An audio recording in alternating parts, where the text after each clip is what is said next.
Welcome to Ask Fear and Greed, where we take your questions and do our very best to answer them. I'm Michael Thompson, and good afternoon, Sean Aylmer.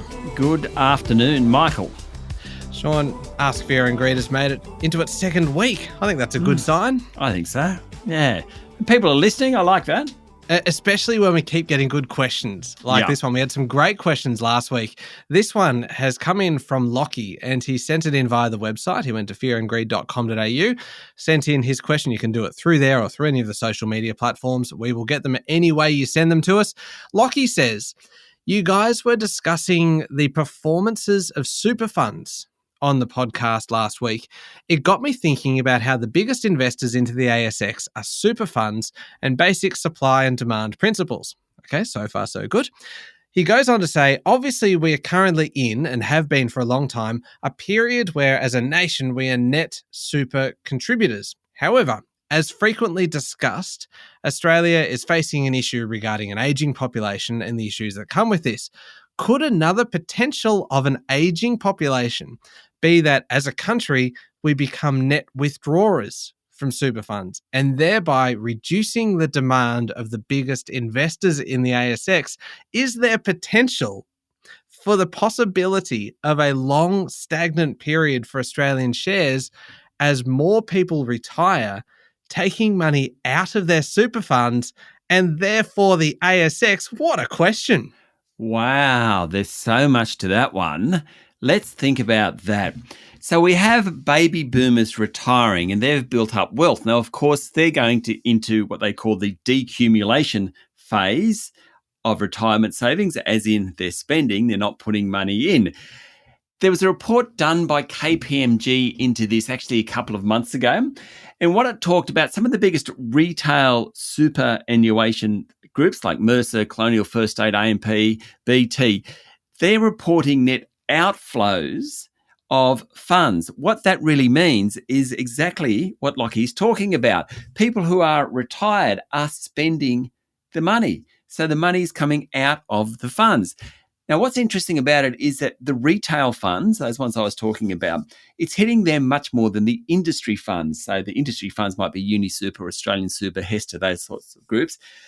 What you find with them is that the younger people tend to invest in those industry funds, older people in the retail funds. So this is an issue, definitely, number one.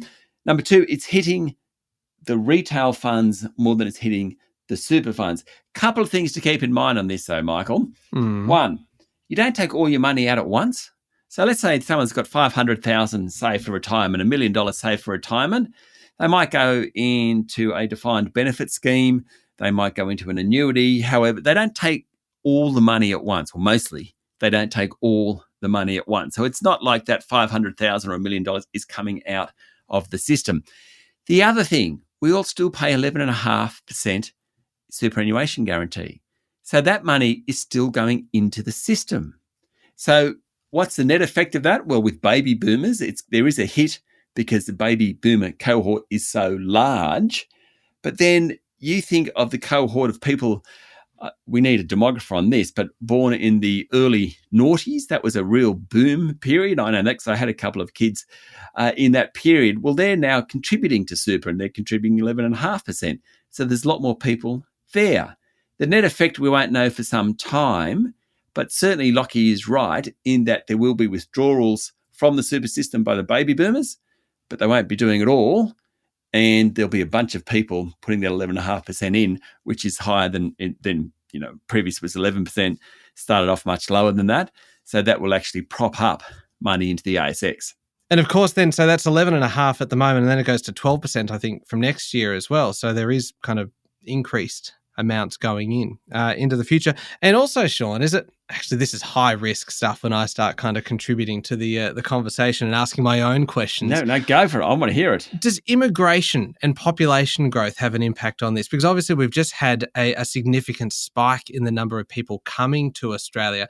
And I'm making a lot of assumptions here, Sean, but I'm assuming that a lot of those would be kind of working age people as opposed to retirement age, so that they are, if part of Lachie's question was about the aging population and a lot of people moving out of the workforce, and yet we are now having a lot more younger people coming here to work. See the confidence with which I said that. I like that. You could tell by my voice rising towards the end. Yeah, the average age. So the average age would be younger. I think you're right there. I do remember some time ago the ABS putting something out. I'm sure it's the mid-20s is when you're supposed to get the peak of the baby boomers retiring.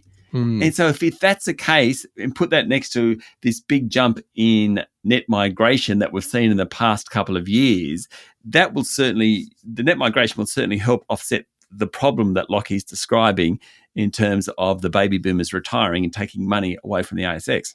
And interestingly, the ABS, the Bureau of Statistics, said, and I think this is from the most recent census data, that the median age of permanent migrants to Australia is 37 years old. So those are people with quite a long working career ahead of them. Yeah. Cracking question, Lachie. You've got us talking about it. It is great. And you even got me contributing with things that may, in fact, not be relevant, Lachie. So I think you get bonus points just for that. Indeed you do. All right. Thank you very much, Lachie, for your question. Remember, if you've got something that you would like to know, if you'd like Sean to answer one of your questions, and if you'd like me to contribute, perhaps nonsensically, then send it through via LinkedIn, Instagram, Facebook, or at fearandgreed.com.au. Thank you very much, Sean. Thank you, Michael. I'm Michael Thompson, and this is Ask Fear and Greed.